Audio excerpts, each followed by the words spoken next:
नमस्कार। शनिवार की शाम को स्वागत है आप सभी का गांव बुलेटिन के इस एपिसोड में। इस एपिसोड को शुरू करने से पहले हम आपको बता दें कि अब आप गांव कनेक्शन की खबरों को पढ़ने के बजाय गांव रेडियो नाम की एक पहल पर इन खबरों को सुन भी सकते हैं। आप हमारी वेबसाइट के गांव रेडियो सेक्शन पर जाकर इन खबरों को सुन सकते हैं। अब बात गांव बुलेटिन की। गांव बुलेटिन गांव कनेक्शन की कोशिश है आपको उन मुद्दों, लोगों और संस्कृतियों से परिचित कराने की जो कि मुख्य धारा की खबरों में अक्सर उपेक्षित रह जाती हैं। इस बुलेटिन में सप्ताह की हम उन 7 खबरों का जिक्र करेंगे जो कि ग्रामीण परिवेश में महत्वपूर्ण रही। गांव बुलेटिन की पहली खबर में बात देश में व्याप्त चारे की कमी की।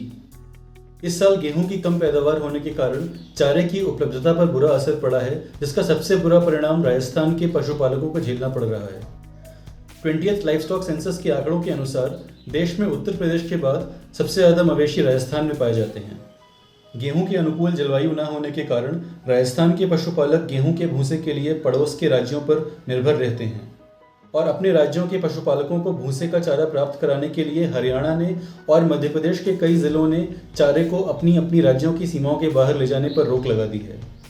ऐसी स्थिति में राजस्थान के पशुपालक पिछले साल के मुकाबले इस साल चारे की 3 गुना कीमतें देने को मजबूर हैं।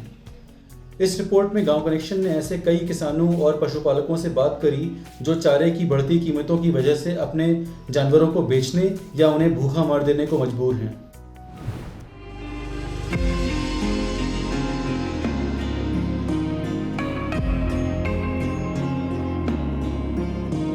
हमने पहले पशु बेचे है। क्या है कि वो बाकरी हो गई जो मंथली मतलब 7 मंथ की प्रेग्नेंट थी, वो उसको बेचना पड़ा। पहले हम बेचते नहीं थे, उसको रखते थे। गाय को है वो डट नहीं रही है, जो बच्ची है छोटा उसको या तो छोड़ना पड़ रहा है या वो खत्म हो जाती है चारे के कारण। तो जो भैंसें आपने बेची उसकी सही कीमत आपको मिल पाई या सही कीमत नहीं मिली? सर वो सही कीमत कहाँ मिलेगी? अभी जो पहले 50,000 की भैंस थी वो अब 25,000 में जा रही है, क्योंकि ये पालने वाले तो लेके जाते नहीं है और ये लेके जाते हैं जो काटने वाले हैं, उनको बेचनी पड़ती है। क्या करेंगे, मजबूरी। 24,000 में 2 भैंसें बेच दी। ऐसे उसकी कीमत कितनी थी? दोनों भैंसों की कीमत कितनी? भैंसों की कीमत तो 4 ग्राहक हो तो 1 लाख रुपए की थी।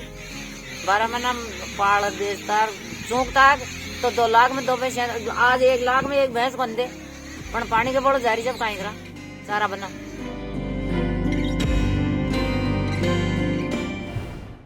गांव बुलेटिन की दूसरी खबर में बात उत्तर प्रदेश के सीतापुर जिले की, जहां पर एक किसान परिवार ने अपनी बेकार पड़ी गन्ने की फसल का सही इस्तेमाल कर एक सिरका बनाने के लघु उद्योग को स्थापित किया है।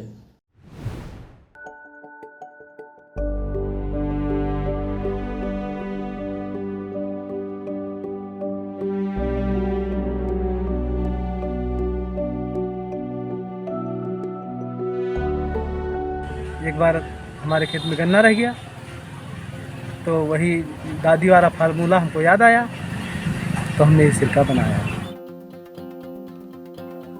बोतल की और स्टिकर की कितनी कीमत आ रही है इसकी? ये कुल मिला के करीब वही 11 रुपए आती है।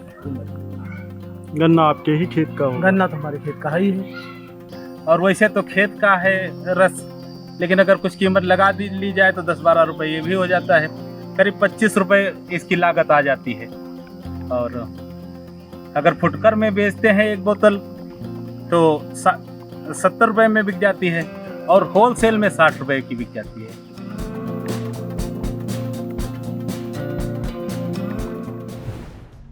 गांव बुलेटिन की तीसरी खबर में बात झारखंड की ओरांव जनजाति की धावक सुकृति कच्छप की। एक गरीब आदिवासी परिवार में जन्मी सुकृति 8 माह की उम्र में अपने पिता को खो देने के बाद से कठिन परिश्रम और संघर्ष की बदौलत एक राष्ट्रीय स्तर की धावक बनी है।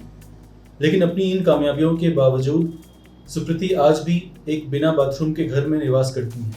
इसके चलते गुमला जिला प्रशासन ने सुकृति के गांव में जल्द ही जल और शौचालय की सुविधाएं मुहैया कराने का आश्वासन दिया है। गांव बुलेटिन की चौथी खबर में बात बिहार में चल रहे भू सर्वेक्षण की। आपको बता दें कि 1911 के बाद से बिहार में एक समग्र रूप से भू सर्वेक्षण नहीं हुआ है। जमीन के अधिकार को औपचारिक तरह से सरकारी रिकॉर्ड्स में जोड़ने के लिए किए जा रहे इस सर्वेक्षण से कोसी नदी के बहाव में पड़ने वाले जिलों के गांव में विरोध का माहौल है। इन जिलों खासकर सुपौल के किसानों का मानना है कि सरकार के सर्वेक्षण नियमों के अनुसार नदी के तटबंध क्षेत्र की जमीन पर सरकार का मालिकाना हक होगा। ये किसान कई वर्षों से इन जमीनों पर टैक्स भी देते आ रहे हैं। इन किसानों के विरोध के चलते सरकार ने फिलहाल कोसी के तटबंध के क्षेत्रों में सर्वेक्षण पर रोक लगा दी है।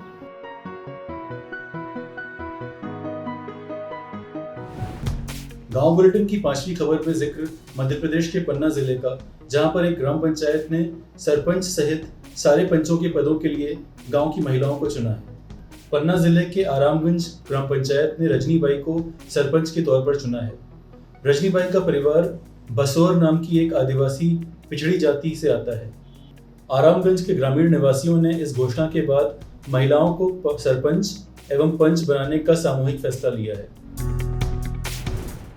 गांव बुलेटिन की 6ठी खबर में बात झारखंड में नरेगा के तहत इंटरक्रॉपिंग तकनीक के जरिए ग्रामीण निवासियों को बेहतर कमाई मुहैया कराने की।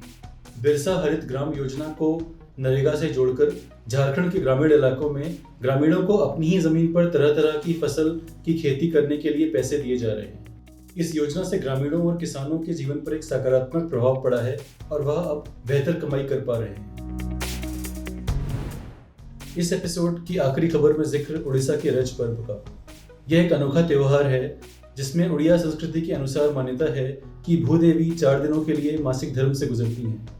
इन 4 दिनों तक किसान अपने खेतों में कृषि से संबंधित कोई भी गतिविधि नहीं करते। इस पर्व में महिलाओं और कुंवारी लड़कियों का खास महत्व है। इन 4 दिनों के दौरान महिलाएं नई साड़ी पहनती हैं, अपने हाथ पैरों पर रंग लगाती हैं और उन्हें भूदेवी के बराबर का दर्जा दिया जाता है।